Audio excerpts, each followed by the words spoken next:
Ça y est, ton bébé a grandi, il commence à ne plus rentrer dans son lit à barreaux, tu vas donc changer de lit? Ne fais pas l'erreur de prendre un lit au sol ni un lit cabane, c'est marketing, surtout pas.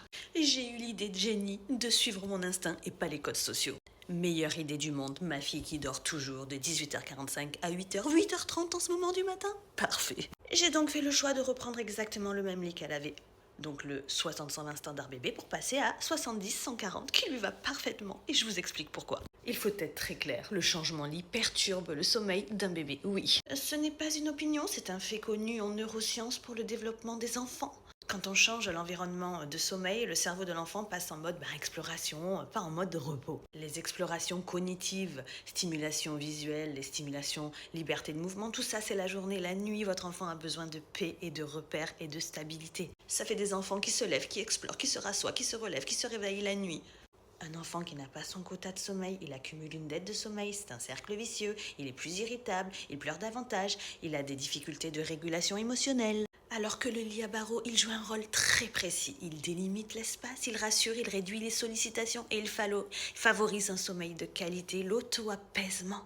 À 2 ans, ma fille s'endort dans l'amour, la paix, la sérénité. Les couchers sont simples, les nuits sont complètes. Elle dort comme un petit ange. Donc je n'ai pas cédé à cette tendance, j'ai fait un choix adapté à mon enfant, basé sur son comportement, sur son tempérament, sur ses bases, sur des bases scientifiques que j'ai étudiées, car oui, je me tape des conférences de médecins, pour moi et pour vous.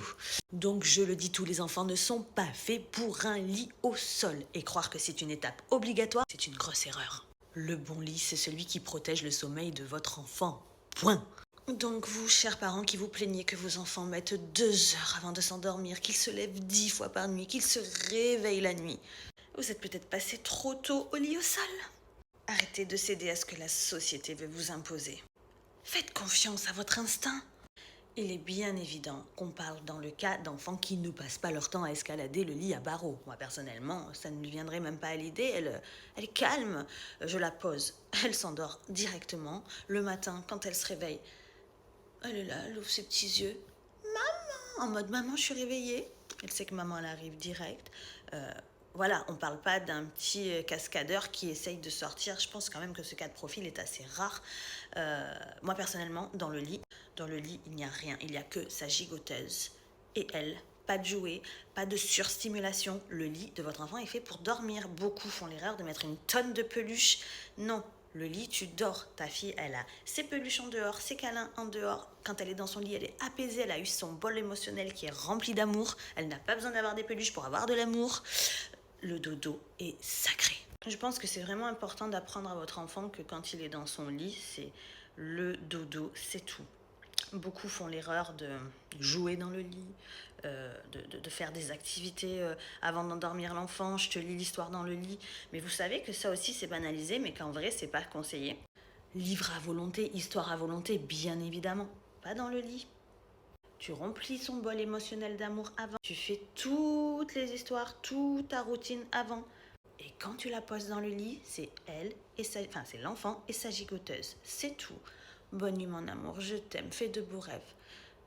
Et c'est tout. Chez nous, les couchers sont le moment le plus sain, le plus paisible, un moment de sérénité inégalable. Je ne sais pas ce que c'est de galérer pour un coucher. Je ne connais pas les réveils nocturnes, ni les terreurs nocturnes. D'ailleurs, je vais vous faire une vidéo là-dessus. Vous savez que ça ne fait absolument pas partie du développement de l'enfant et qu'on a arrivé à faire croire aux parents que c'était une étape normale.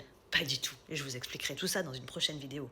Enfin bref, si ça y est, votre lit à barreaux 60-120 devient trop petit, n'optez pas forcément pour le lit au sol. Vraiment, c'est une grosse erreur.